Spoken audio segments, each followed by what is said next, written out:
Hey guys, this is Jake Baruki. Back for Survival of the Fittest. This is actually our season finale of this series. We'll talk about if we're going to do more for something else. But once again, we have Nate Baruki back with us, and unfortunately, Kearney is taking an off week. But with us also, we have from Rogues vs. Rebels and the season before. He's the captain of Team BananaSlama. We've got Gabe Witt. Welcome to the podcast, Gabe. What's up? All right, so we're going to talk about Rogues vs. Rebels, which I think is my favorite season that I've ever hosted or been a part of in this series. I think all of you guys that were in it were awesome, so I'm really happy that I guess in some ways that it turned out the way it did. I mean, aside from the fact that you got booted early, but that's the only regret. Yeah. But I guess that's what happens with such a great group, that you're going to be crushed when someone goes out early, and you're going to be happy with whatever the outcome is. So we'll talk about, we'll start by going through the season, talk about what decisions the players made, if what they did was right or wrong. I'm sure Gabe is going to have a lot to say in particular about the game of Eddie, who was a huge player in this season, polarizing as a player.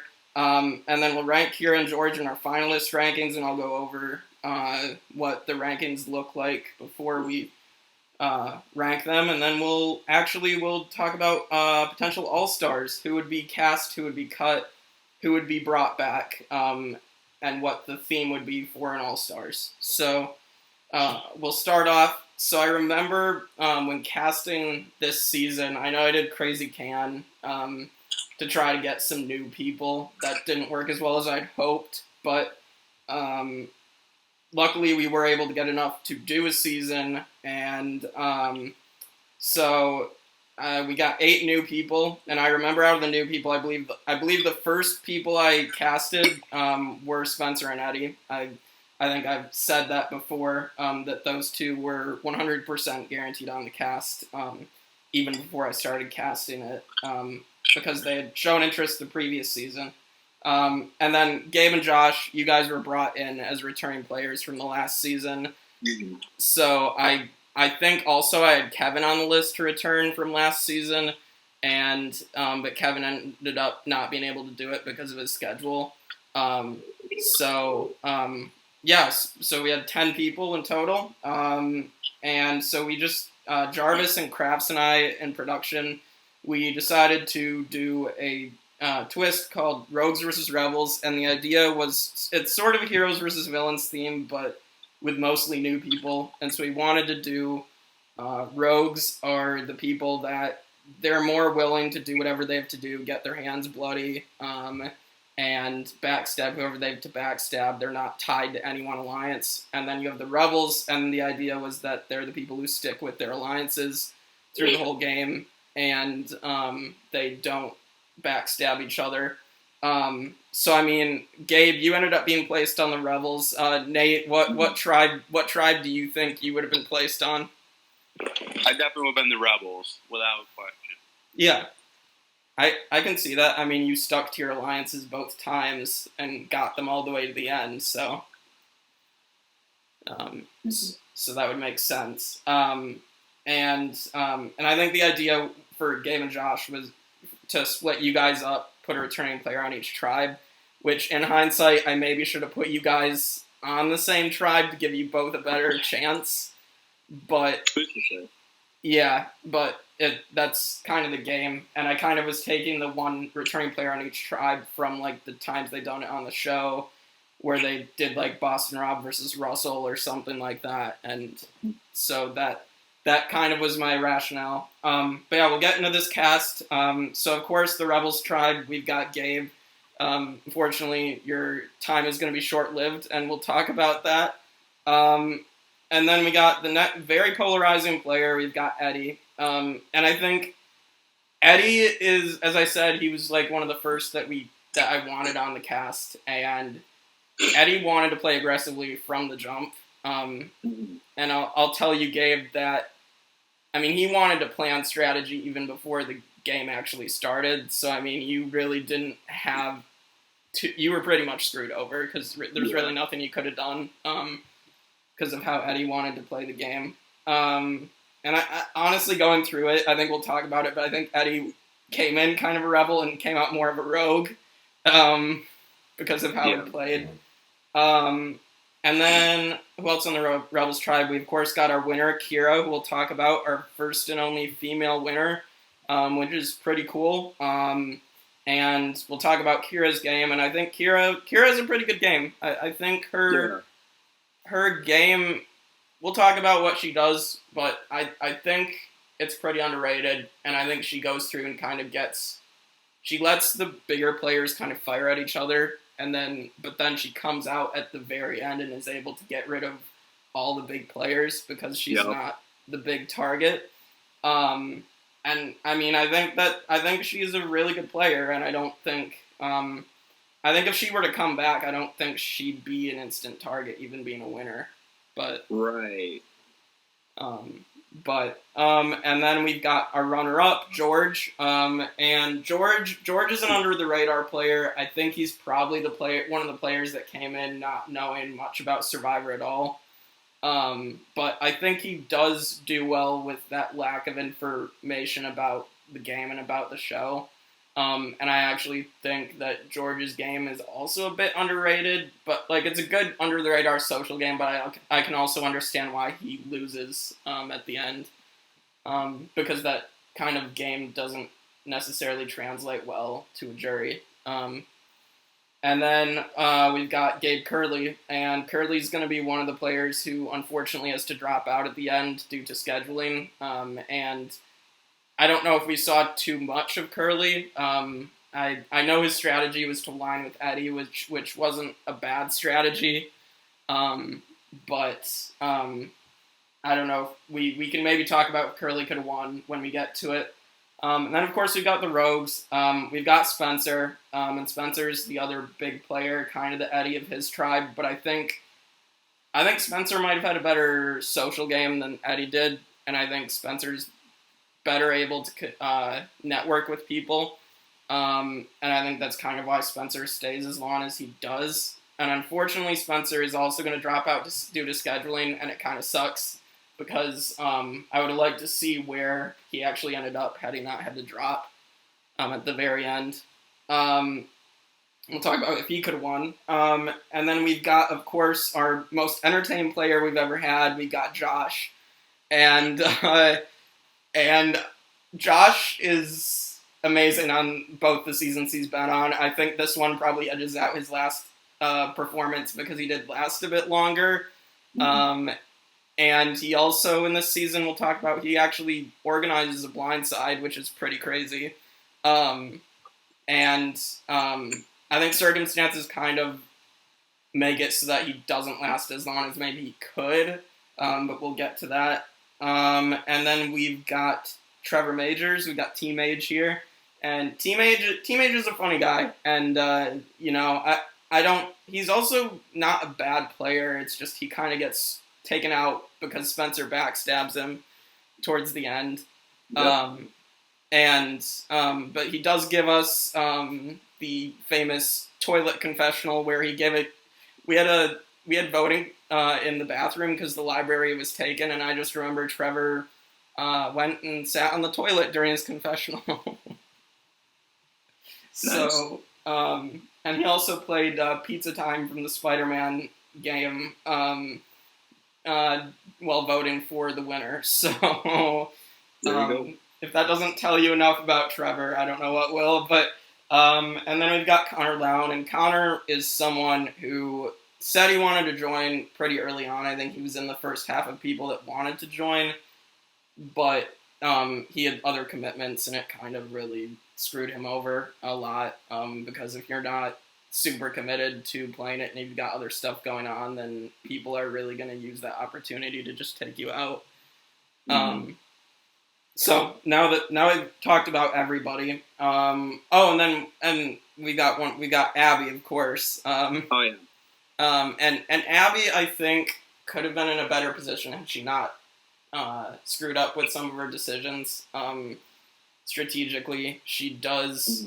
We'll talk about that, but she also puts a lot of trust in Josh, and Josh takes it and takes her out with it. So, which is crazy. And so Abby, we're going to talk about a lot with her blindside, which is, I maintain, is probably the single greatest blindside that we've ever had.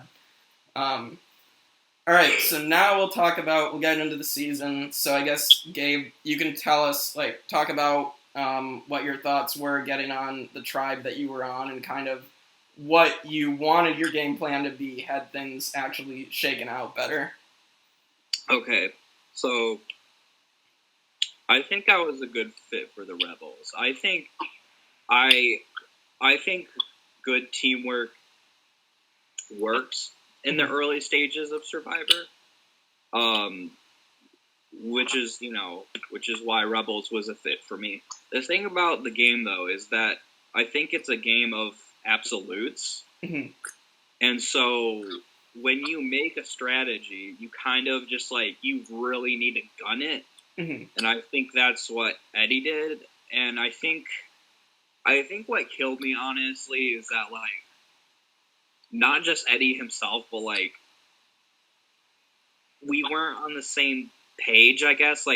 We had members of varying trust levels, trustworthiness. Right. And I think, I don't know, I think if I had, maybe a couple more teammates that, I could have talked with or something, but when you have a target on your head like that soon, just at the beginning of the game, you're kind of screwed. Right. And I think you were targeted. I'll tell you this, basically what happened is that Eddie formed this alliance with George and Curly and sort of Keira, and he just said, well, Gabe's a returning player, that's an easy target, let's just get Gabe out immediately. And George and Curly specifically, because Keira couldn't be there the first week, so I gave her immunity for if you guys lost. And George and Curly basically just didn't want it to be them, so they just went along with it. Yeah. And so it's just kind of if you had been given the opportunity to talk game with them, what would you have tried to get them? Would you have tried to get them to turn on Eddie, or? I think I'm not sure who I would try to get them to turn on, because I don't know. I think when you're having that discussion with your teammates, it doesn't sit right with me. There's a certain level of I don't know. It doesn't feel good trying to decide who needs to get kicked out. I can understand the stage where you're kind of every man for himself. Every game of Survivor reaches that critical point, right, where you kind of have to look out for yourself. And the roster wasn't too big that season, so I think their default reaction was just kind of really gun for me. I personally think I could have put up a strong argument that since I'm a returning player, I could have brought something to the table. Right. But yeah, I guess they they were trying to trim away the fat. You know what I mean? I guess I was the most viable pick. If anything, I would have just sat down with everyone, figure out who we think has the least amount of aptitude, and vote them out. Yeah. And so, yeah, we can talk about the challenge. So I believe, the challenge is the blindfold challenge, and you have to have a caller, and the caller had to guide everybody that was blindfolded to pick up cups, and on the cups were letters. So once all the cups were there, you had to stack them, and then you had to toss cornhole beanbags to knock them down. All the cups had to be in a pyramid. And then once you had them all knocked down, you had to take the 10 cups, and you could only, I believe, 6 of them could spell the actual word. So you had to decide which 6 letters you had to use. And I believe that both tribes were pretty even, Gabe. I remember you guys were a little behind, but then you guys caught back up. Yeah, I remember it kind of falling apart when we got to like the word part because I was keeping good pace, and then like it just kind of we were like really trying to figure out this puzzle, and then before I knew it, like the rogues snagged it. So right, I remember Trevor got it like as soon as Trevor got the word, then the rogues just like immediately put it there, and I remember you guys rushed to do that, like copy what they said and then put it together, and it didn't happen, unfortunately. Yeah. So you guys lose. Kira's safe and can't vote because it's the first week and she can't be there. And so we get to the tribal council. I remember Eddie said like, "Oh, let's just vote anonymously." If I remember. Yeah. He tried to put up like walking to it. It seemed a little suspicious. He's like, "Oh yeah, we're just gonna have to vote anonymously, I guess." And I'm like, "Oh man." Yeah. It felt a little off. My senses were tingling. Yeah. And so we get to the tribal council, and you vote for Curly, and you just thought Curly couldn't contribute that much to the tribe. Is that what your reasoning was? Yeah. Yeah. Yeah. I don't know. Like I had to pick between like two or three other guys. Right. So. Right. So you vote for Curly, but they all vote for you. And Gabe, the tribe has spoken. But you do get an opportunity to almost come back in. We'll get to that. And we'll talk about, I guess, what you think as we go along. Because there will definitely be some strategic points to talk about. So now we get to the second episode, and we really get to more Josh moments, as I like to say. So I believe the second challenge was the challenge with the Nate knows this challenge well. This is the challenge he won in season 3, the water bottle challenge, with knocking the bottle off the paddle. And I remember that the Rogues ended up losing this one. I remember Keira beat Spencer, which was pretty crazy, for a couple points. And I remember we moved to the grass because the previous season that Jarvis was in, when they tossed the water bottles up, we were on the bell tower terrace, and so they would hit the ground and just break. So we moved to the grass front lawn of the ATO house to try to make it so they wouldn't break. I remember George threw his up, and it came down and it still broke on the grass a little bit. So that didn't work as well as we had hoped. But yeah, so the Rogues end up losing. And I believe, if I'm trying to remember, Josh was a little bit sick. And so he didn't end up coming to the challenge. And I remember I gave Connor Lown immunity because Connor couldn't be there that day. So I had this immunity just for the first 2 weeks because I thought it was fair if you weren't there for the first 2 weeks to not have you be one of the first 2 out, because that's kind of like, that would kind of suck, at least for the first 2 weeks. And so then I believe we get to the tribal council. I believe Spencer and Trevor and Abby, they're all like, okay, well, we'll just vote Josh out because he wasn't here for the challenge. And then we get into the votes, and so Spencer and Trevor vote for Josh. Josh votes for Abby and screams dishwasher, which was probably the funniest moment, but also, I mean, it's Josh, so we knew he was kidding, but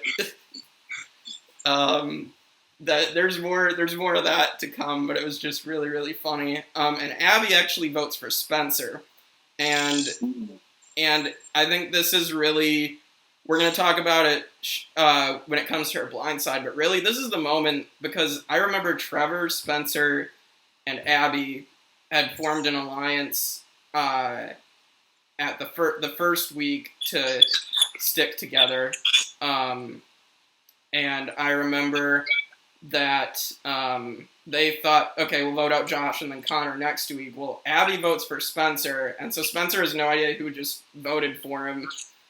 So Trevor has to tell him that it was Abby, and I don't know why Abby voted for Spencer. I think it was a bad move to really toss a vote at someone who, I mean, who is playing as hard as Spencer is, and just like in general, you don't want to expose yourself on that small of a tribe. Yeah, I think Abby had like a really good mindset. Mm-hmm. It's just that if you look at like those play-by-plays, it wasn't always like the best decision. Like I see like a drive in her, which is why I would like maybe think about putting her on an all-stars list. But so I could see it. I mean, I like this entire group, so if you guys said, well, this person should be on All Stars from Rogues versus Rebels, I wouldn't. Maybe with the exception of maybe one person, I wouldn't be opposed to having anybody from this season on an All Stars. So I think, Nate, what do you think about this move from Abby? Well, like Gabe said, it probably wasn't the best move in hindsight. You know, I've been there. We've all been there. So, I mean, you really don't know.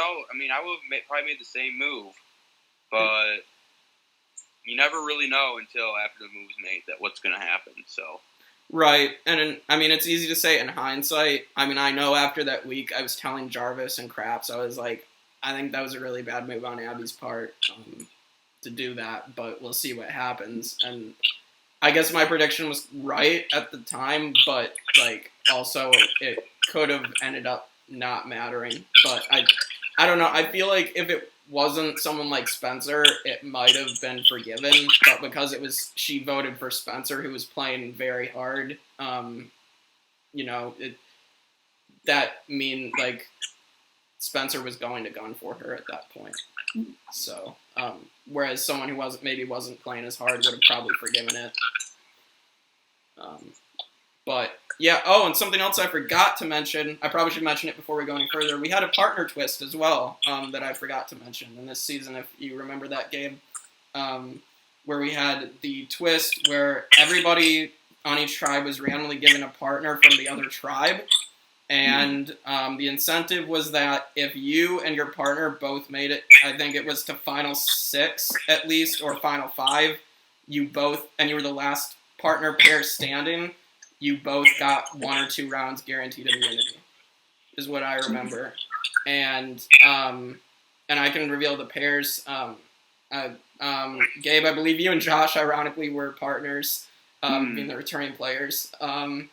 And then I believe it was Connor and Keira, George and Abby, Spencer and Eddie, which was crazy. And the pairs were completely decided by random. So Crafts and Jarvis and I were like kind of freaking out when we were getting the partners decided by random, and that it was Spencer and Eddie, and we were like, because we knew that they were gonna play pretty hard already, and so it was just like, wow, the two most aggressive players are partners.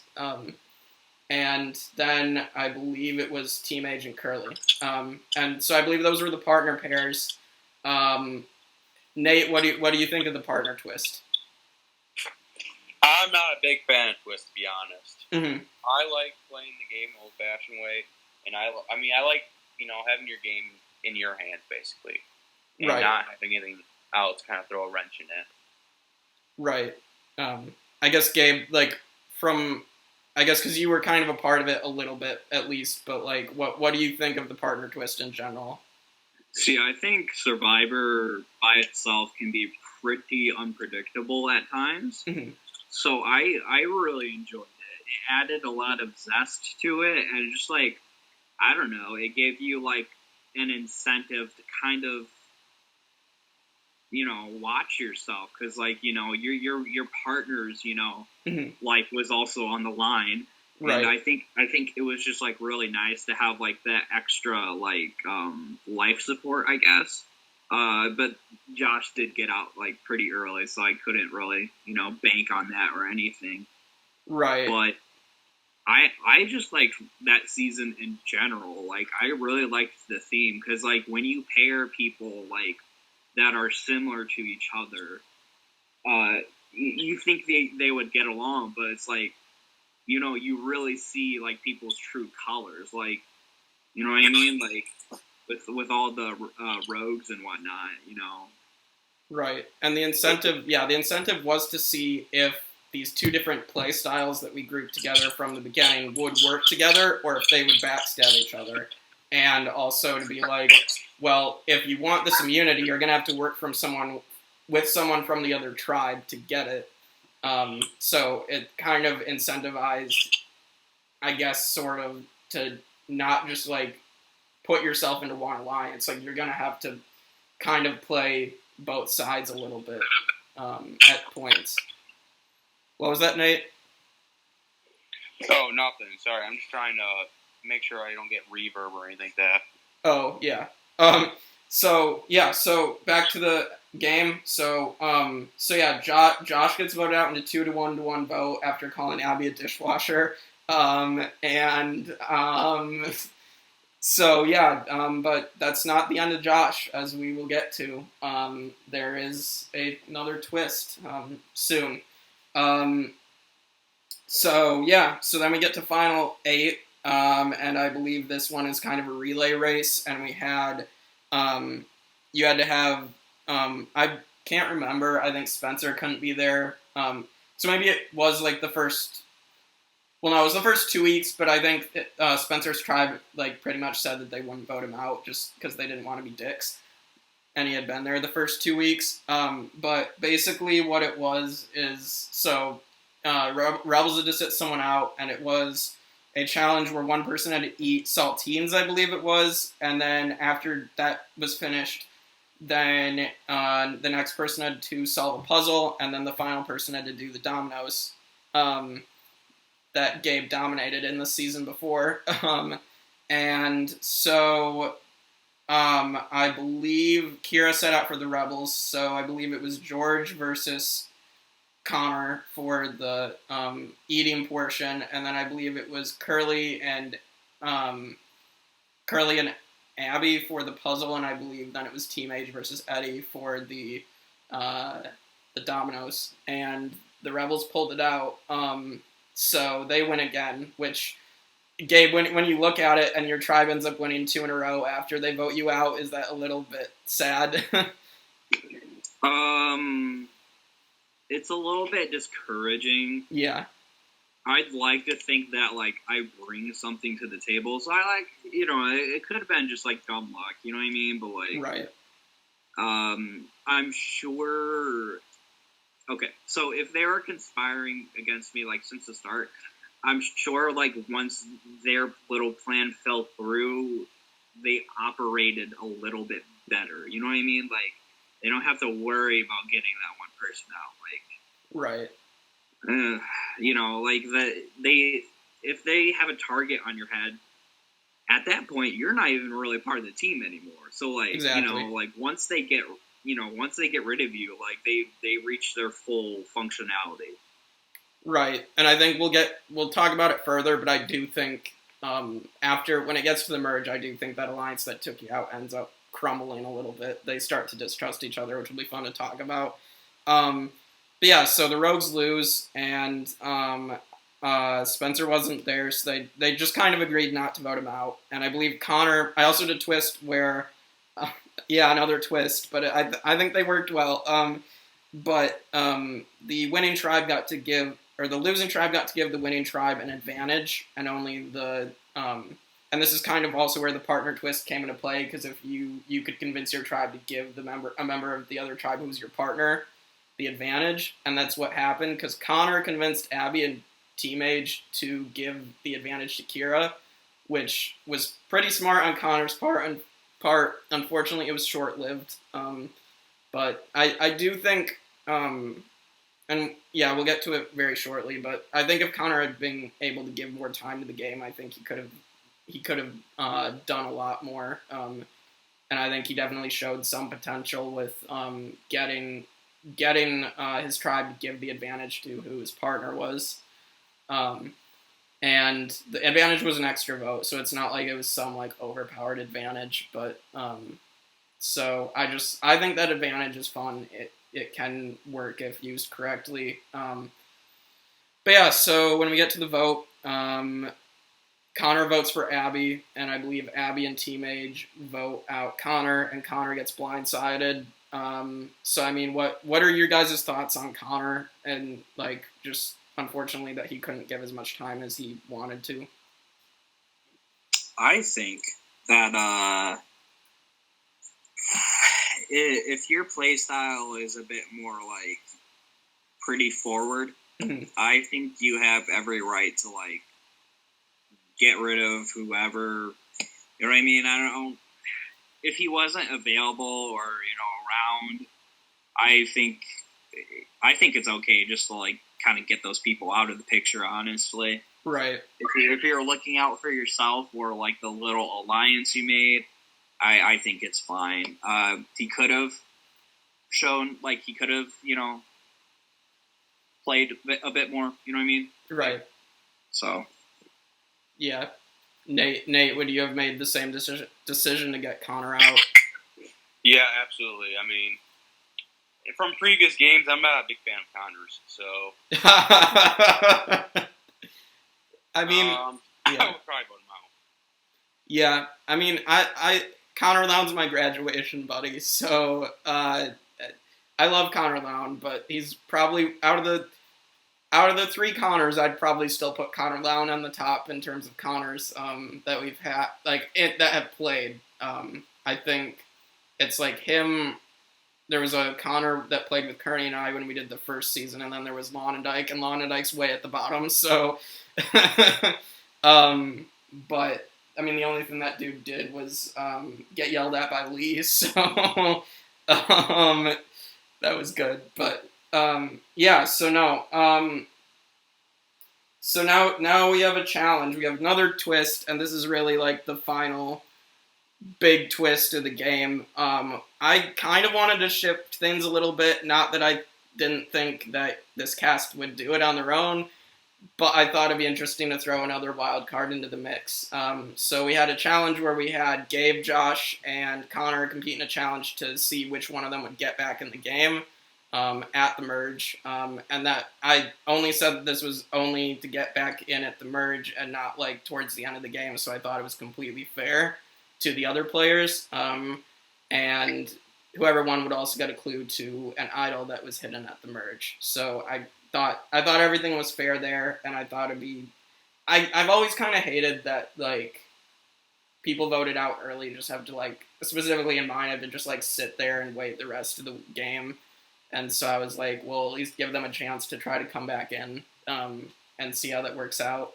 And Gabe, I believe you came very close to beating Josh, but Josh is the one who wins his way back in the game on a survivor quiz, I believe. It was a multiple choice survivor quiz. If you had been able to win that challenge and get back in the game, I mean, what were you thinking of doing at the merge? Honestly, if I got back in there, I would have to immediately, like, kind of convince people that I'm not, like, a big enough threat. You know what I mean? Right. Because, like, I don't know. If I had gotten back in, I feel like a lot of eyes would have been on me. Because I think I'm both capable of kind of, like, playing from the background, but also, like, being pretty forward if I get the chance. I think my strategy, if I re-entered, would just have to be play it cool. Otherwise, like I would have gotten like out again immediately, in my opinion. Right. And we'll see what happens with Josh, because I don't think Josh does the play it cool strategy. I think Josh goes in guns blazing and somehow organizes a blindside, but which is we're going to talk about right now and kind of talk about what decisions were made and whether we think people made the right choices here. So Josh comes back in, gets an idol clue, we merge, and so it's the final 8 again, the final time that it's the final 8, and so we have 4 rogues and 4 rebels. And so, and the partner twist is happening. Oh, and another thing I should mention is we did have an idol hidden pre-merge, and Spencer found it. And Spencer told Eddie, because Eddie was his partner, and Eddie immediately told, like, everyone. If I remember. That's why I don't like partners. Yeah, so, no, Eddie basically told everyone that Spencer had the idol. And another funny thing Eddie did, I remember early on, I think it was before your vote out, Gabe, and I believe this is when Eddie was trying to talk to everybody and about voting you out, and I believe I was going with him and Curly to the Kane's C-store, and Eddie, and this is where everybody's trying to figure out everybody's partners, and Eddie's talking to Curly, and they're asking each other who their partners are, and Eddie just keeps bringing up names to Curly, and like denying that who his partner is. And he's like, oh yeah, what about Team Age? And Curly accidentally says that Team Age is his partner. So Eddie got so much information off of people, which is crazy. Loose lips sink ships. Yeah, so yeah, but I just wanted to mention those things, that how crazy the game was immediately. We'll get to the merge. We had our first individual immunity challenge after Josh came back in, and it was a planking challenge. This is one that I just like to do because I think I like doing endurance challenges. It kind of tests how much people want to try to win. And, if they feel like they're in danger, they'll probably try to win harder to win that immunity. And kind of just how strong their willpower is. And so I believe it came down to Eddie versus Keira, and I believe Eddie won this individual immunity. And so now, now we have Eddie having immunity, and now everybody gets a chance to go talk strategy and go look for the other merge idol. And everybody knew that there was another idol hidden at the merge. It's just that Josh had a clue to it.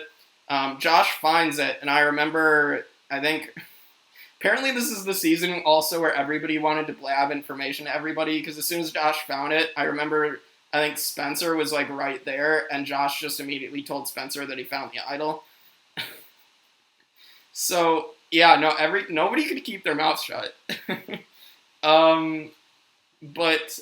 Yeah, and then I believe Josh went up to Spencer and made up it could have been the truth also, but it kind of was as well, but like he ended up telling Spencer that Abby was gunning for him, which Spencer could believe because Abby voted for him, and then Josh told Abby and Trevor that he wanted to get rid of Spencer, and that Spencer was gunning for Abby. So he made Abby and Spencer gun for each other.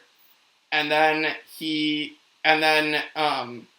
meanwhile, Eddie, George, and Curly, Eddie wanted to backstab Spencer, which Spencer is his partner, so it's kind of crazy. At this point, would you guys, if you have your partner, would you guys immediately try to take them out as soon as they can if they're this big threat? Or, Eddie knew Spencer had this idol, he told everybody. So, would you guys, if you had the opportunity, would you try to get rid of your partner if you really needed to? Or was this kind of a bad move on Eddie's part?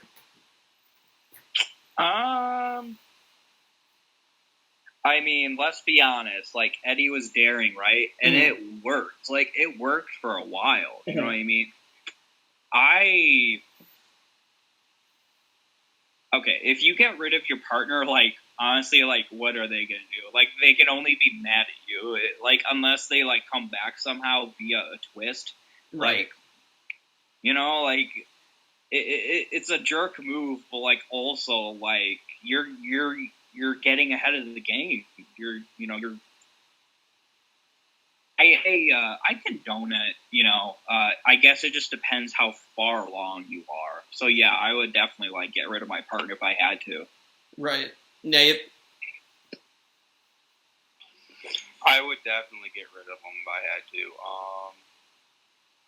I mean, if once it's jury, it's all about jury management. But beforehand, honestly, I wouldn't share any of my information.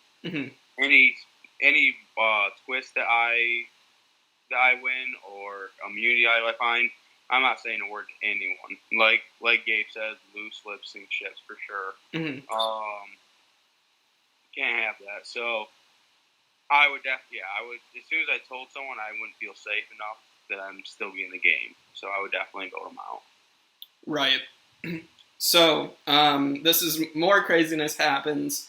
So yeah, Eddie and Curly tell George to vote for Spencer, and I guess I should put this background in there. George and Spencer was George's big at ATO, and like big and littles are kind of a big thing with us, so that's kind of a big piece of history right there. So George and Spencer already have this big outside relationship, and then and so they're telling George, okay, vote Spencer out. And then Josh also ends up telling George to vote Abby out. So that's the last piece of information. Then we get to tribal, and I believe so. We go into vote. Trevor goes in. He votes for Josh. He throws his vote to Josh because he wants to work with both Abby and Spencer. So he just throws his vote, which I can understand from his point of view of being like, well, I want to work with both of them, but they're kind of gunning for each other right now, so I don't want to piss either of them off in case the other one stays. So I understand this move from Trevor. I think that it's a fine move. And then when we get to the other votes, I believe it's Abby, and then Eddie and Curly, they vote for Spencer, and they're hoping that Spencer won't play his idol. And then I believe Josh, Spencer, and Keira, they vote for Abby, and George is the swing vote. I remember George coming in to do his voting, and George is like, yeah, I know that I have to make a really hard decision, and he's like, Brookie, you know that I have to make this really hard decision, because he has to vote either his big out or his partner out in Abby. So either affect a outside the game relationship a little bit, or you get rid of someone who you can win immunity with, but like, is it the right move? Like, do you want to risk your relationship? And so George ends up voting out Abby, and it's a 4-3 to 1 vote. And Josh's vote tells it all. He's like, uh-oh, something's happening. And I remember Josh literally told me, if you go back and watch the voting confessional on YouTube, Josh literally says exactly who is voting for who. And it's crazy because after everybody voted, I turned to Crafts, and I was like, I'm trying to remember if it, like, who's gone, because it was so close between Spencer and Abby that I was like, okay, who got 4 votes and who got 3? And it was Abby who got 4, and so I'm like, okay, I just want to make sure, but that Josh nailed everybody who everybody was voting for, which is crazy that he was able to know exactly what was going to happen at such a crazy vote and after having just come back into the game. So then we get to the votes and ask if anybody wants to play my idol. Spencer has the balls to say, I'm not going to play my idol, I'm going to sit on it. Well, he doesn't say that he's going to sit on it, but he does actively not play his idol. And I decided to make it more shocking. I read out the vote for Josh first, and then I read out 3 votes in a row for Spencer. And then I just read 4 Abby votes right in a row to add to the shock. And you could actually hear people gasping in the background of like, what the hell just happened? And so yeah, Abby got completely blindsided. So I mean, what is your guys' reaction to this huge tribal council? Because I think this is one of the biggest, craziest votes that I've ever had, at least. That's a good question. I think, oh boy, when you're down to like those last few people, it's just kind of like, damn, like who would get angrier at me if I were to vote them out? Mm-hmm. there's just like so many factors, and like, you know, and then when you vote them out, and they're like, okay, like who's the bigger threat? I think there are a lot of good calls made. Like going back to Trevor, like it's just kind of like he was kind of like in the middle between Spencer and Abby. You said, yeah, you know, and they're gunning for each other, right. So it's not like they're gonna have the time to worry about him, right? So I think the way it all boiled down was like pretty crazy, but like at the end of the day, I think like there were a lot of decent calls made. Mm-hmm. So yeah. Yeah, and Eddie's plan to blindside Spencer fails, but it was close, but it got foiled. And I guess, Nate, I want to hear your reaction, or do you want me to tell? Because so basically, what I heard after is what George told them. At least George told everybody, or he told Eddie and Curly that the reason why he didn't vote Spencer is because he forgot to check his phone. And I think that's honestly smart on George. I don't know if it's intentional or not, but I honestly think George knew what was going on and is just telling Eddie and Curly, like, what they want to hear. I think George knew exactly what was happening, and that's why I think George is a bit underrated, and I can see why a couple people at least respected his game a little bit at the end, because I think he did make some calls that he knew what he was doing. So, I mean, Nate, what do you think?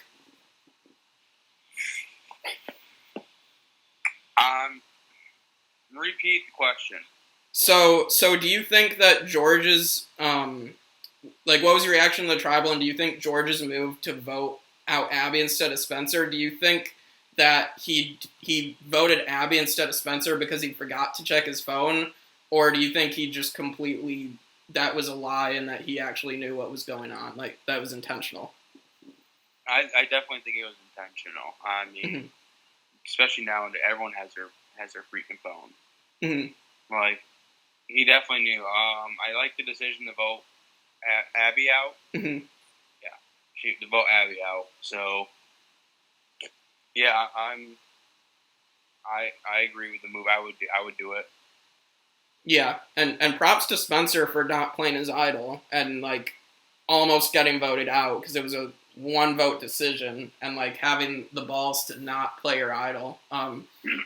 And because I'll be honest, if that was me in that situation, I'm playing my idol. So, but yeah, I would too. As long as I know I'm on the block, or as long as I know I'm on the chopping block. Right. So Abby goes, Josh, and after the vote, Josh and Abby were downstairs. I went in the kitchen and they're arguing with each other over the vote. Like, Josh is telling Abby, like, that's what I had to do. You have to make the hard decisions. You have to be the villain. And Abby was, like, so mad at Josh. And it was honestly really, really funny to just go down and see them arguing about it. Probably not the best jury management from Josh, but it's Josh, so I'm happy that Josh is himself. And he brought so much to this season just for what he did, and to the series. So I'm happy that Josh was a part of it 100%. And so then we get to the final 7, and this is one of the gripes I had, unfortunately, that scheduling ended up happening, and Josh had to go somewhere last minute because something came up. And so we just had to go on without him, but he was still in the game. And he told Jarvis and I, basically, if he felt, if it seemed like he was in danger, just play the idol for him, which was like, Jarvis and I can't get in on conversations because we're production, so it's not like we can, but we can't like interfere with anything, obviously. So we couldn't really help Josh out when he wasn't there. But we get to this final 7 challenge, and I think it's a really fun challenge. We had a bunch of different items. We had like Jenga blocks and dominoes and stuff. We had them all set on the side, and everybody had a piece of paper, and everybody had to run to the items and count how many of each item there were and write down the number on the piece of paper. and then show me, and whoever had all the correct numbers of items first won the immunity. And I believe it was really, really close, and I believe Eddie wins his second immunity in a row, which is pretty clutch. Eddie's another pretty good challenge performer. So then this final 7 happens, and unfortunately, because Josh wasn't there, and because Spencer knew he had the idol because he was told that, he pretty much told everybody, and then we couldn't really play Josh's idol for him, so Josh gets voted back out in a 6-1 vote, and it kind of sucks, but, and Josh told us to vote. Josh found out that Trevor voted for him, so Josh wanted us to vote Trevor out for him, or put his vote in for Trevor. So unfortunately Josh goes out. Do you guys think if Josh had been able to be there that day, if Josh would have, how much farther Josh would have made it? Yeah. If he had been able to slide in that idol, yeah. I think he would have, I don't know if he would have, made it to, the end of the game, but he would have lasted, a couple more weeks, maybe. I think, I don't know why, but, everyone, immediately targets Josh. And, the guy's, he's smart. Right. So I understand why. But, yeah, if he had played that idol, he would have lasted, I don't know, 2 or 3 more weeks. Yeah, Nate, what do you think? Nate, you there? Okay.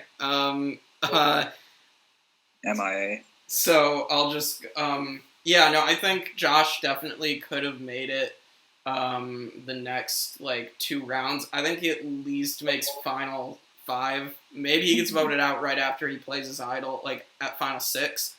Yeah. But I think he's final 5 or final 6 for sure. I think he does make it past the round with his idol, but yeah. It's hard to tell. I mean, and we'll talk about it when we get to Curly and Spencer, with what happens there, because I definitely want to talk about how, if we think Curly or Spencer could have won when we get there. But yeah, so Josh goes, it's final 6 now, and we had 2 challenges that week, because we were kind of, Nate will be back, hopefully. So we, lost my train of thought real quick. We get to final 6. We have, the challenge, I believe, is the one where, I think it's the one with, you're back. I'm back. Sorry about that. You're good. We just finished talking about Josh. How far do you think Josh would have made it had he actually been able to be there? A lot. I mean, he still made it farther than what you'd think for not being there very much. But no, definitely could have made it farther. I mean, once you're fully immersed in the game, and you start to actually implement strategy, you can definitely take yourself farther. And I'm assuming Josh is relatively smart. He's hanging around new goons. So, yeah, I definitely think he would definitely go farther if he's playing more. Or there more. Yeah, well, if he was there that 1 week, yeah. Now we're on to final 6. So we'll get to the, so this is the pole challenge, or the pillar challenge from the previous season, where you had to wrap yourself around the pillar or the pole, and stay on there for as long as you could. And I believe this one had a little bit of controversy with it, because we tried to speed it up, because we were trying to speed the game up itself by doing 2 challenges a week, to try to get to the finale, because we had to end before Thanksgiving, I think, because of school rules for clubs. And so I believe, but this challenge itself was a little bit controversial, because we were trying to make it not go so long, so we kept saying, well, you have to take one hand off the pole, you can't, at one point I think we did no hands can touch the pole. And so I believe some people were tying their buffs or their bandanas around the pole and holding onto their bandanas. And I believe, because Jarvis was helping me check as production and crafts as well. And I remember I remember Curly, I think, accidentally, like, touched the pole with his hands when he was trying to hold on to the bandana, and there was a whole, like, thing of, like, did Curly actually touch the pole or whatever, and people were kind of, like, talking back and forth about what was fair and what wasn't, but we figured that out. But Keira ends up winning the pole challenge, and actually, the 2 times we've done this challenge, a woman has won it because Sam won it the previous season. So I guess this is a challenge that women are good at, is something where you is endurance challenges and challenges that people with small feet, so Keira wins this. Keira has the extra vote as well. Spencer still is his idol. I believe Spencer plays it this round because he knows that people are still going to be gunning for him. I believe Curly and Eddie were still trying to see if they could get Spencer out. And I believe that people knew that the partner twist was who the partners were by this point. And so they knew that Curly and Teammage and Spencer and Eddie were, like, the last 2 pairs around this point. Or at least they knew Teammage and Curly because Eddie knew and told everybody. And so I believe Spencer plays his idol here and for himself. And I think he's told me that he regrets something that we'll get to really quickly here. So I believe that Keira plays her extra vote as well, and she puts both votes on Teammage. Because Teammage and Spencer are the last 2 members of the Rogues tribe. And I believe Spencer also betrays Teammage. And so Teammage, Trevor gets voted out. He tries to get Curly out, and I believe Curly tries to vote for Spencer, but that doesn't matter. So Trevor goes out in 6th place and says, F you, Spencer, as he gets voted out. So what do you guys think? What could Trevor have done differently here with this vote? And I believe Spencer's regret is that he didn't play his idol on Trevor at this round instead and sent Curly home. I think that Spencer told me that he forgot that he could play the idol on someone else. So he regrets not getting Curly out instead. But what do you guys think Trevor could have done differently? I think he could have, like, made amends with, like, more play. You know what I mean? Like, just, like, gotten on better terms. Because, like, when you're playing with Spencer, he's pretty cutthroat.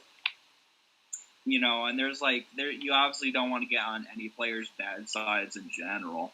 Mm-hmm. So, I mean, yeah, I think he could have done that. Yeah. Yeah. So, Nate, what do you think Trevor could have done differently? I mean, it's a lot harder since I don't know any of these guys, other than what Gabe and you tell me, but I would definitely agree with Gabe along with what he was saying.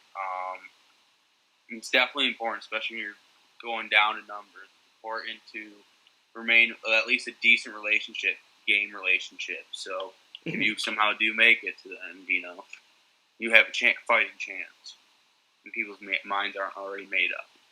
Right. And, I mean, at this point, the partners were coming into play a little bit at the Verge, but then it was kind of like at this point, more so, the Rebels were kind of just trying to get rid of the Rogues, as many as they could. And so, I definitely think, I agree that Spencer could have, I think Spencer, this might have been Spencer's, like, only mistake, though, because I think Spencer actually had a real shot at winning aside from that, because I do think his networking was just that good to keep him around, and, but, I don't know, we'll talk about it towards the end. I guess we're towards the end now. We were at Final 5. Eddie and Spencer were the last partner pair standing, so they were guaranteed to be in the Final 4, which is crazy because Eddie just tried to turn on Spencer at the merge, so it's crazy that the last pair standing is the pair that tried to get the other one out. But yeah, so I believe this is where, so Curly and Spencer both dropped out, and it was like scheduling, I believe, or something came up for Curly, and then Spencer had a prior commitment that he couldn't change, and so they both had to drop, and it sucked. obviously I kept them both on the jury, and both still were willing to send their votes in for a winner and stuff. But it sucks that the season was really good, and then unfortunately circumstances meant that I think I don't know what would have happened differently. I've been thinking about it and thinking if the season would have turned out differently had Spencer and Curly not had to leave, or if Josh had been able to actually stay and play as idol. But the more I think, I don't know necessarily if the winner would have changed. I actually have a case that Keira was still in a good position. But I think that, so my thinking is that if Spencer and Curly stayed in, I think Curly probably would have still gone out at Final 5, because I know that Spencer and Eddie wrote safe. I know that Spencer no longer trusted Eddie, and I believe that Spencer was, because he couldn't get Eddie out, he wanted Keira and George to help him get Curly out and ruin Eddie's alliances. And by this point, Curly and George no longer trusted each other. I think that's what I was referring to when the alliance was crumbling, because Curly didn't trust George for George not sticking to the plan and not voting out Spencer. And so I think Curly was probably still getting voted out. I think that Spencer was going to use Keira and George to split Eddie's alliance. And then at Final 4, I think because the partner twist was no longer in play, I don't know what would have happened in the immunity challenge, but I think that Spencer, George, and Keira vote Eddie out at Final 4. And I think it probably ends up where Keira still wins the last challenge and gets rid of Spencer. So I think Keira and George are still the final two in my opinion. But I don't know. What do you guys think would have happened if the Final 5 and Final 4 hadn't been effectively canceled? I think the outcome would still be pretty close. I agree with you. My reasoning is that I don't know. There's just you can't read people's minds. Mm-hmm. So as much as you want to play your cards right, I think people are still gonna make certain decisions, and it's just sometimes it feels like it's kind of impossible to gauge that. I think I really like Keira's strategy of just kind of sticking through it and kind of. She wasn't really a fly on the wall, I'd say, but she just kind of cruised through it. You know what I mean? Mm-hmm. And I think the same people probably would have been just eliminated. Because if you think about it, the people that dropped out, they were pretty good. Spencer, he can be pretty cunning, you know. Mm-hmm. And so I think it would have still had the same outcome. Mm-hmm. Yeah, and I said, I think that Spencer was I think Spencer would have ended up in the Eddie spot, because I think that, again, I think Keira still wins that final challenge, and obviously if Keira's willing to cut Eddie, I think she's willing to cut Spencer. So, Nate, what do you think would have happened with the Final 5 and Final 4? I'm going along with Gabe again on this one. Mm-hmm. But I also agree with his last point that, shoot, I already forgot where I was going with that. No, I disagree with Gabe. Sorry about that. You're good. So yeah, now we get to Final 3 with Eddie, Keira, and George. And I guess shortly we'll eulogize Eddie, and Gabe can say what he wants to say on Eddie's game. I know it's a lot, probably. So the final challenge is wall sits. Originally, we were going to do a different challenge. It was suggested to me by one of our other brothers, whose name is Ben. And Ben suggested this challenge. I think it was called the water bucket challenge, and you had to hold a water bucket up with your feet or whatever. You had to put your feet on the side of it and hold it up as 3 or 4 people, and whoever was left standing there would win that.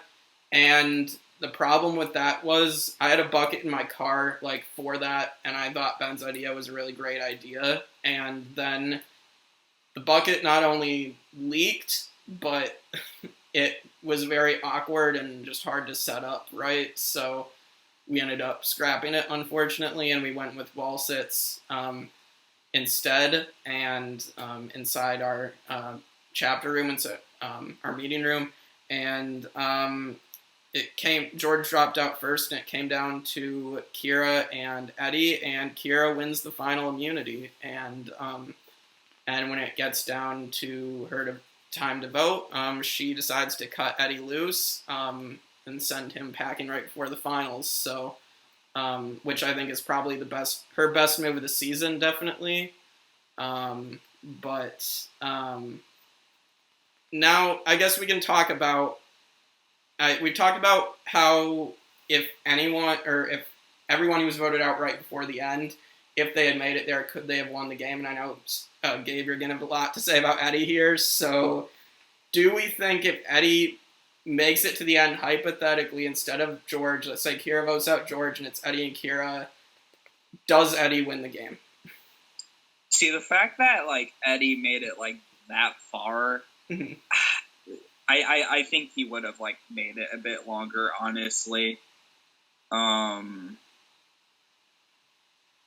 Yeah, I don't know. Like, there's something about Eddie that just, like, the way he goes about business that, like, he has some durability. So, it's possible.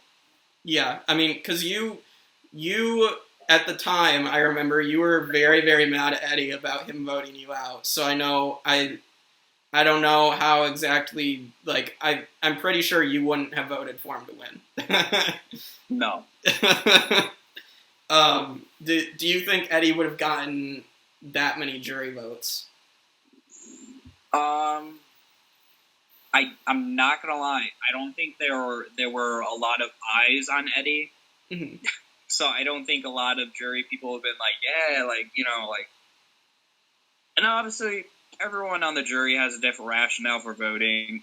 I've seen people be like, yeah, like, screw that guy, like, anyone but him. You know what I mean? Yeah. And I've seen people be like, that was a good game, but I don't think he would be able to pull in a lot of votes.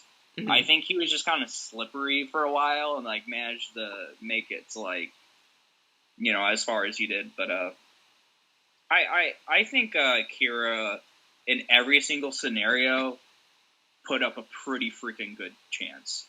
Yeah. I don't know what strategy she, like, went in the game with, but, like, she did it. She made it. It was good. Right. Nate, what do you think? Do you think Eddie's game was a winning game, or do you think if he would have made it to the end, or do you think, like Gabe said, that Eddie's game was not as good? I mean, I have no reason to go against what Gabe's saying, but the way you guys describe Eddie, I mean, you guys are saying Eddie's basically a wild card, aren't you?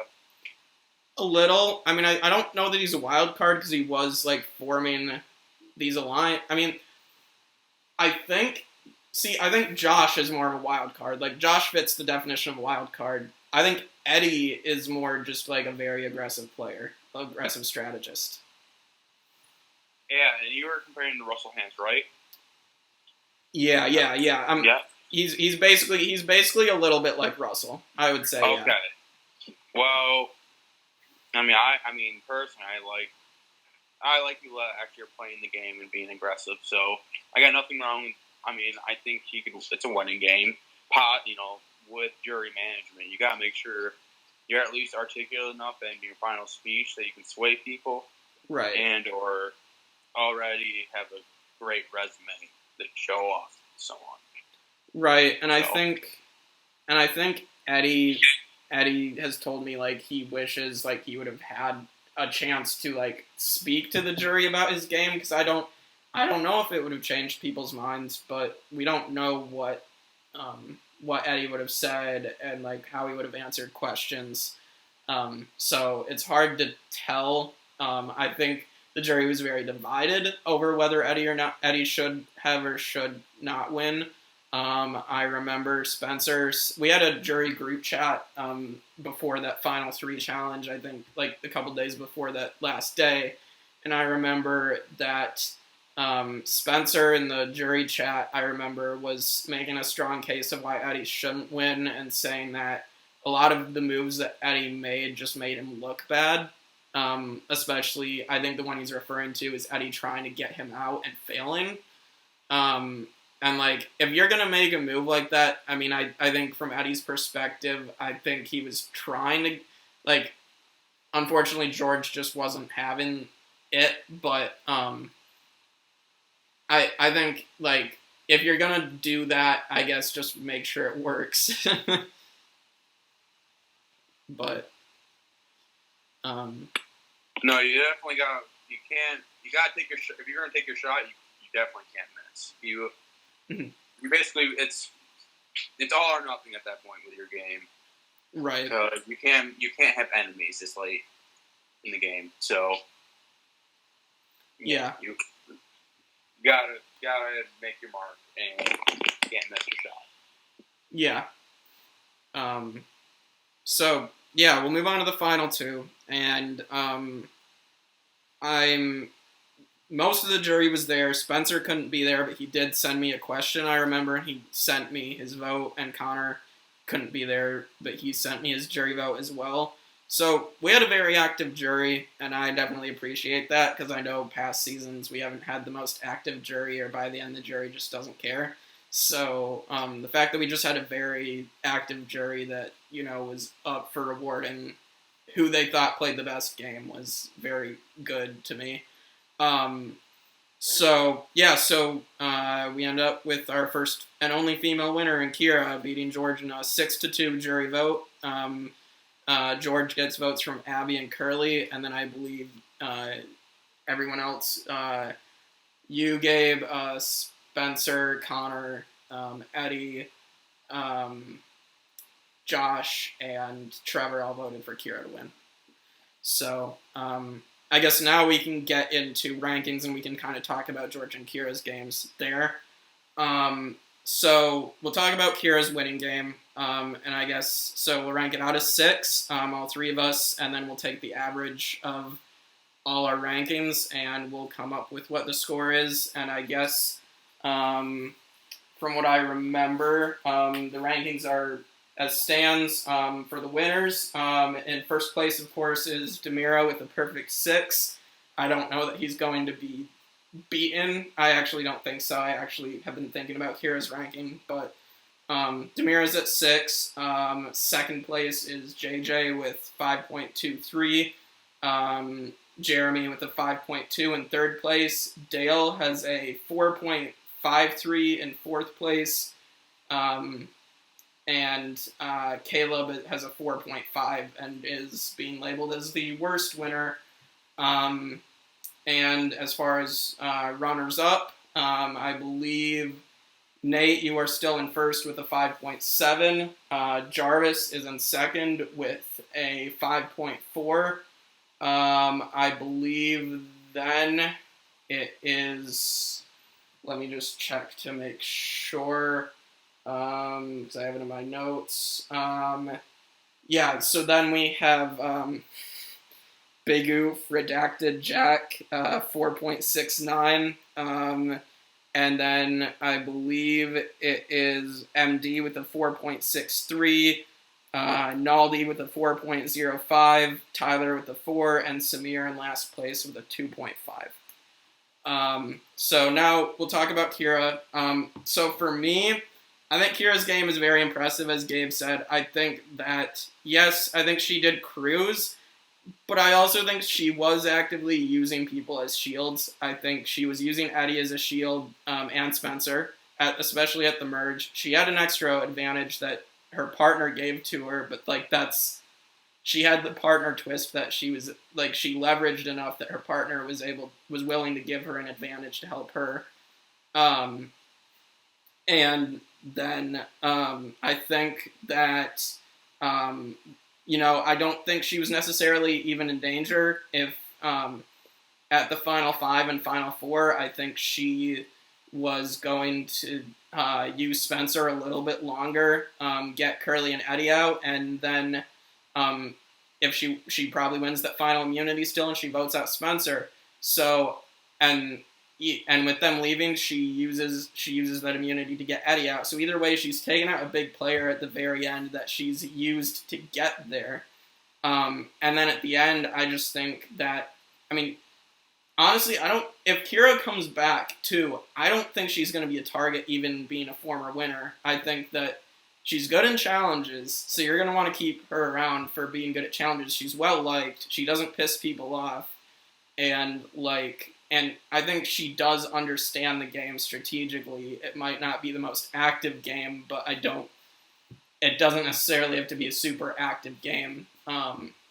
So I'm giving Keira a 5.7. That might be a little high, but I think that if we're looking at the fact that I think off of how much control she had in terms of that she was never really actually in danger, and if you're looking at a couple of the winners, I think Jeremy and JJ specifically, they had a couple lucky breaks. I mean, Jeremy coming in the clutch to win that final immunity, which isn't a bad thing. I know Keira did it, but but he had to win that, and then of course, and then JJ being lucky enough that his tribe didn't turn around or that the other people didn't turn around and vote him out after he gave up his immunity.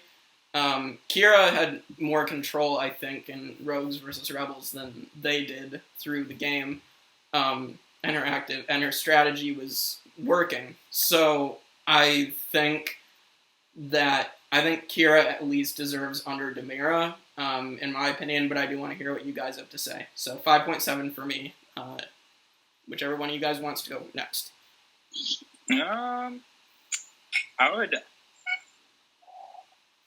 I think I'm one of those people that are like, listen, there's multiple ways to win, and often you gotta do what you gotta do. Right.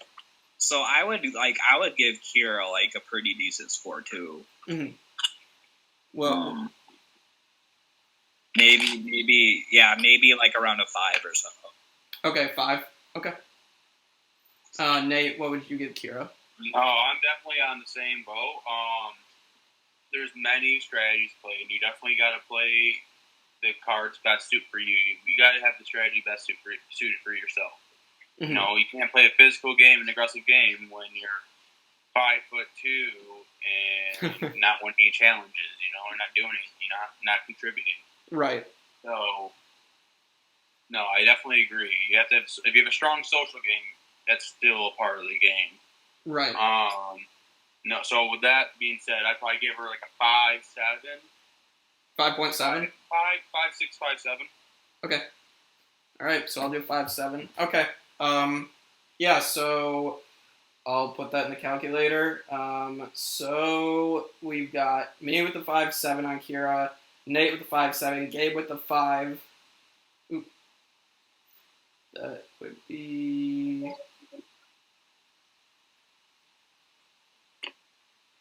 a 5.5. So that puts Keira in second place. She knocks Jeremy out of the top 3. So right now, the final winner ranking is Demira, then Keira, then JJ, then Jeremy, then Dale, then Caleb. Which I think is pretty. I think that's pretty accurate to how all these people won the game.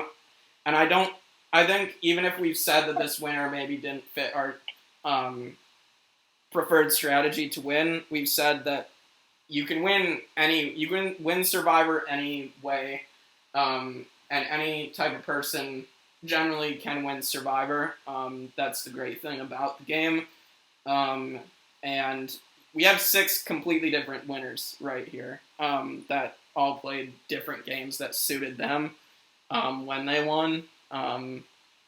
I mean, for instance, Demira being the youngest player, being super underestimated, used that to his advantage and used his social game and kind of innocence as the youngest player to fool people.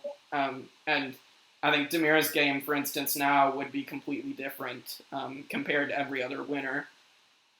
because he'd have to change his strategy. But with that being said, let's move on to the runners-up, and then we'll get into our All-Stars cast list, which I think we're definitely eagerly awaiting. Okay, so for George, like I said, I think George played had more intentional moves than I think maybe some people would give him credit for. Specifically the Abby boot, I think he knew exactly what was going on, and I think that under the radar is a great strategy to get to the end of the game, but it doesn't get enough respect from the jury to get a win. Just as sometimes being aggressive, as Nate would know and Jarvis would know, and as we've talked about with Eddie, that being aggressive doesn't necessarily net you the win either. But I'm trying to, I guess maybe we can just discuss this, what George necessarily did wrong, whether he articulated his game wrong at the end, or, if he should have brought up, because I can't remember if he even brought up that, about the Abby boot, if, this was intentional or not on his part. I think he intentionally tried to hide it, because I think he thought Abby would be upset, and that would piss the jury off. But, George was never targeted. I actually should mention both him and Keira also didn't get votes against them. So with Demira, they're the only three to never get a vote against them in a season. I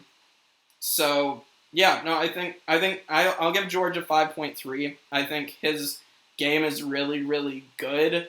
It's just very hard to win with an under the radar strategy.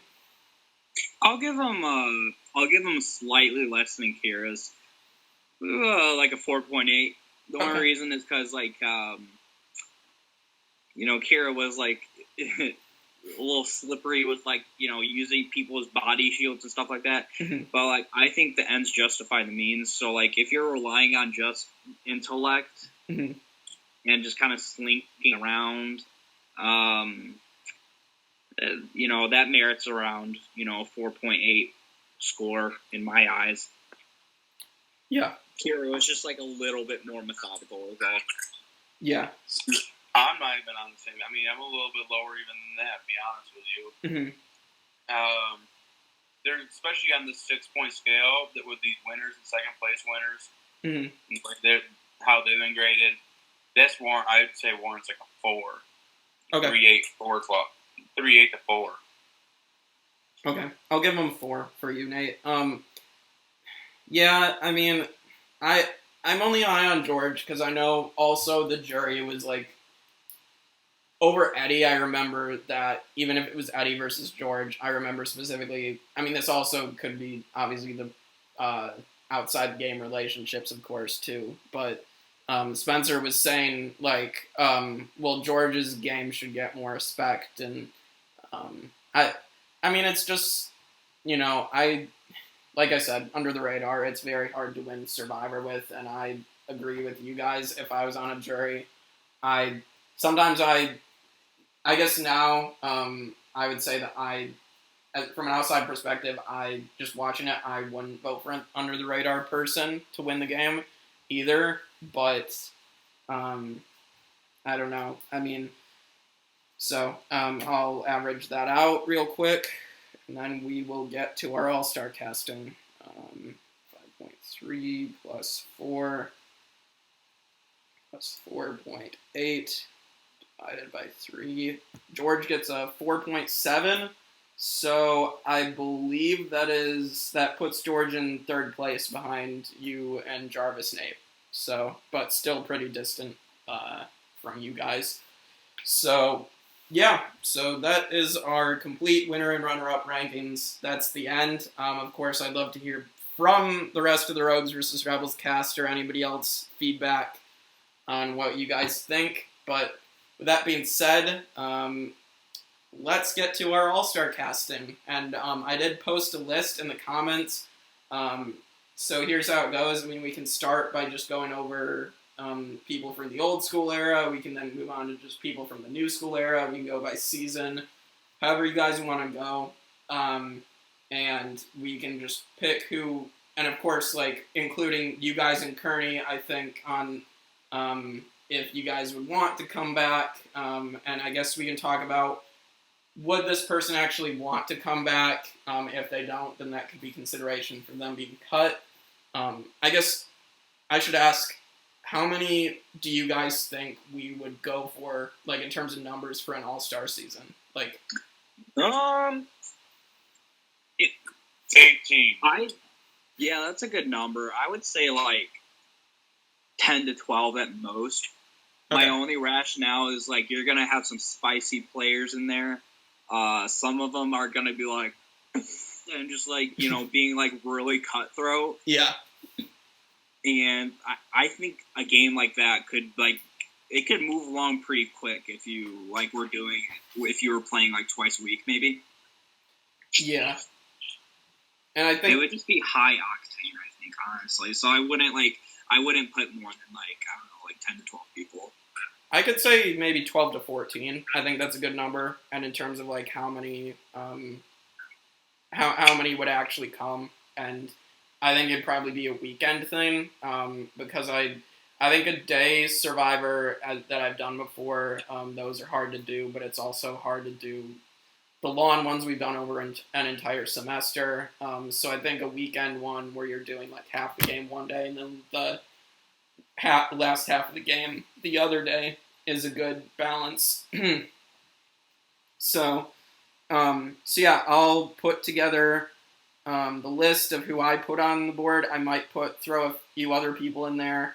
And if you guys have any other ideas for who you would want to put on the list, I know, Nate, you brought up some names beforehand, so I'll read them off as I go. So old school, I have on the list. I, of course, have Kearney and Nate, of course. And you guys obviously have said that you've wanted to.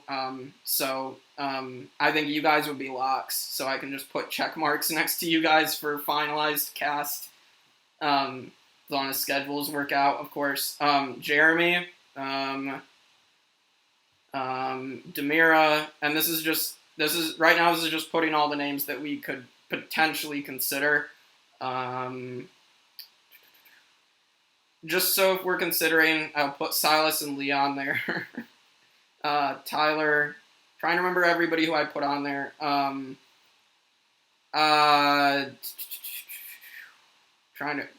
Josh P. from Season 4, not Josh Ray yet. Josiah. And I believe that was everybody that I originally had put. And then new school, I, of course, provided you would want to. Gabe, I put you on the list. Put Josh Ray on the list. Jarvis. JJ, of course, and I know JJ told me he would, so I'll put a check mark next to JJ. Will Darville, Spencer and Eddie, and Keira. And I think I put Dale on there. I think, and I'm trying to remember who else I had put on there.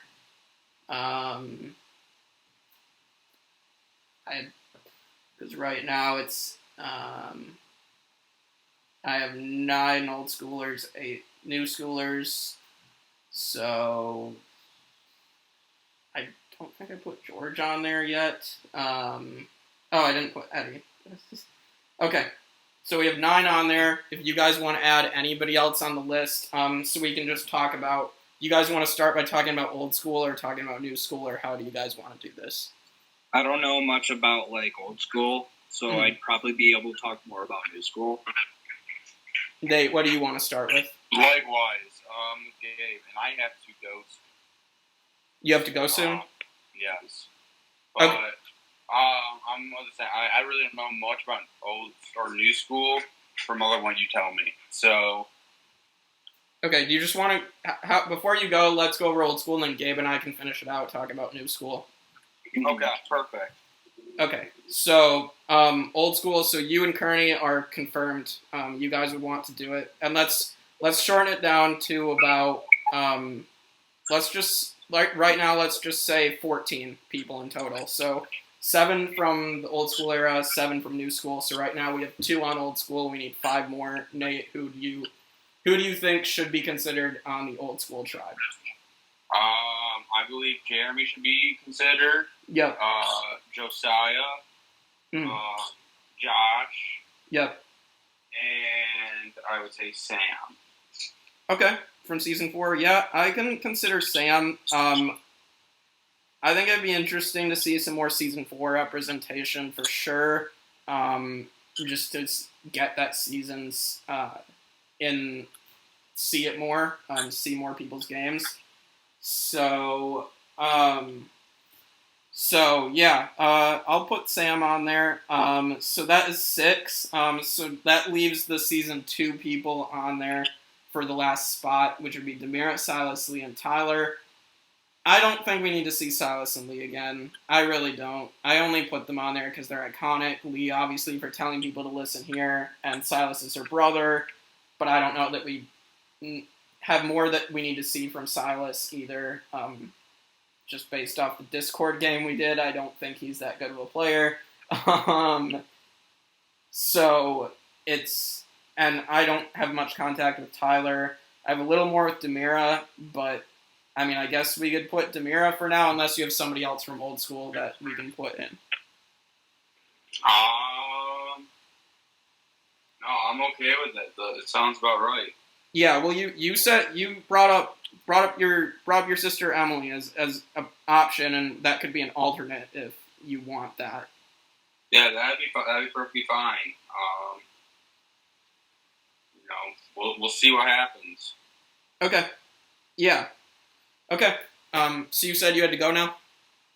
Yes, sir. I'll talk to you soon, though. Yeah, thanks for being on this whole series, and we'll figure out what we want to do next. Perfect. Hey, it was nice talking to you, Gabe. I'll talk to you guys later. Yep. Gotcha. Bye. All right, Gabe. So we'll finish this out, and we'll just talk about the new school. So I have JJ as a lock. JJ said he would do it. So we have 6 more spots. Would you do an All-Stars? Like a live All-Stars? I would be an All-Stars. I would give it one more go. Hype. I think I have potential. I think I have aptitude. Mm-hmm. I think I would honestly make the cut. Yeah. I don't think so. I was booted early, so I think it would be more like a fan favorite type of thing. But yeah. I think I could swing it. And I think All-Stars seasons do give people that have potential a chance again. So I would definitely invite you. Regardless, I think you deserve a spot on All-Stars. I think you would fit the mix of people well, because we need different strategies. We need different kinds of people, and so I think it would be really, really fun. I think we have to have Josh Ray on here. For sure. I don't think it would be the same without Josh. I think that Josh is just way too entertaining, and there's never a dull moment with Josh. I would have Josh in every season if I could. So honestly, yeah. I would for a couple more of my picks. I'm not gonna lie, I would grab Spencer again. Yeah, I would too. The only reason is because he puts up a pretty good fight. He's really cunning, and if you had a theme or another twist, kind of like Rogues and Rebels, where people are really out for each other's throats, he could shine. Yeah. And by shine, I mean he could put up an entertaining ass game, just how he is, I agree. That's why Spencer was a lock for Rogues versus Rebels when we started casting, and he's an all-star, and he didn't get to finish his first game. I would have liked to see him actually. I want him to actually finish a game, and I think he can do well again. Yes, he could be a potential big target, but also I think Spencer's so cunning enough that he can get around it. I think there's always room for really smart guys, just real savants to have on the team. So when you have those intellectual challenges, they can shine. I could see MD doing it again. I could see, I don't know. Yeah. Who are some other smart guys? Dale's on the list, and he's won the game. Yeah, Dale for sure. Yeah, I put MD as an alternate in case, for sure. Mm-hmm. Dale I'll put on there. I think we have to have Jarvis. Oh, yeah. I was going to say Jarvis is, he's, really good at some challenges. So, Yeah. I kind of miss seeing him being out there.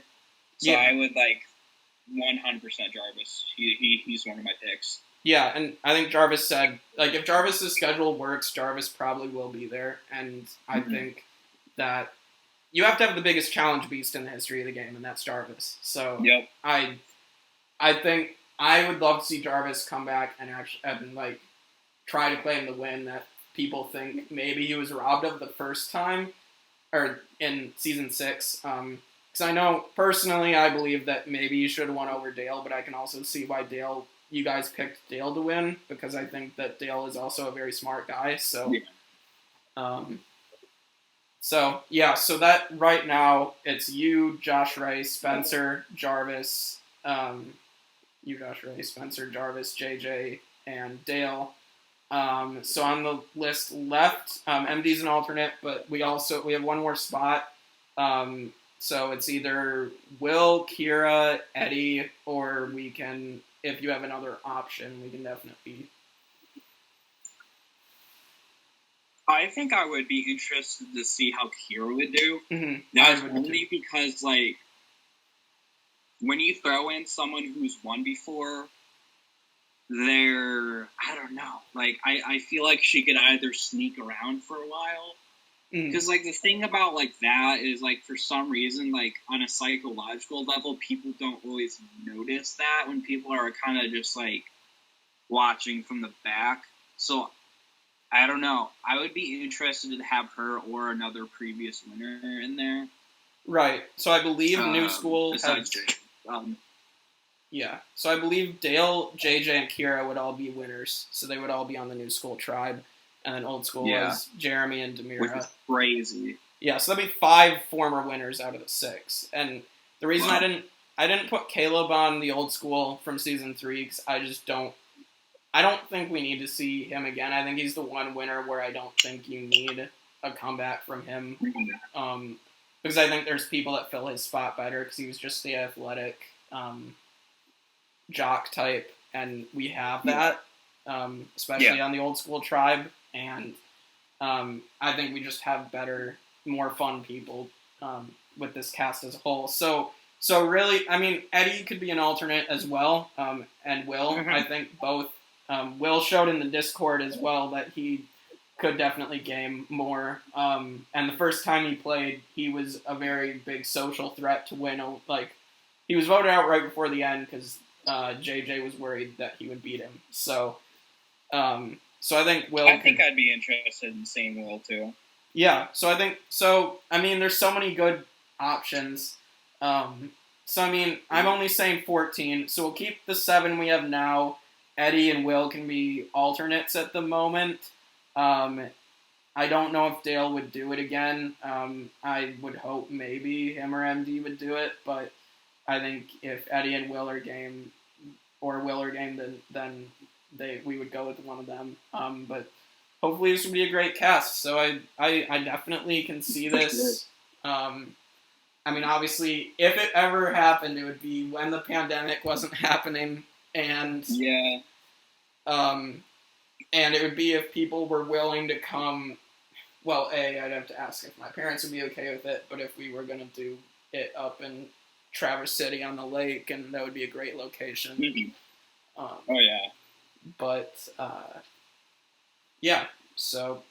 but that's all unless we have anything else we wanted to cover. I think that's it. That was a really good roster for the All-Stars, though. Yeah. For sure. But thank you so much for coming on, Gabe. Of course, dude. Yeah. We'll talk later. I'm definitely. We'll see what we're doing next with Nate, Curry, and I, and see what. Okay. Because we might not be doing Survivor. We might be doing Marvel or Pokemon or something. Yeah. I don't know. Just let me know. I can talk about anything. Yeah, especially Marvel. Yeah. For sure. All right. Cool. What's up? my man's. Yep. All right. See you guys. See ya. See ya.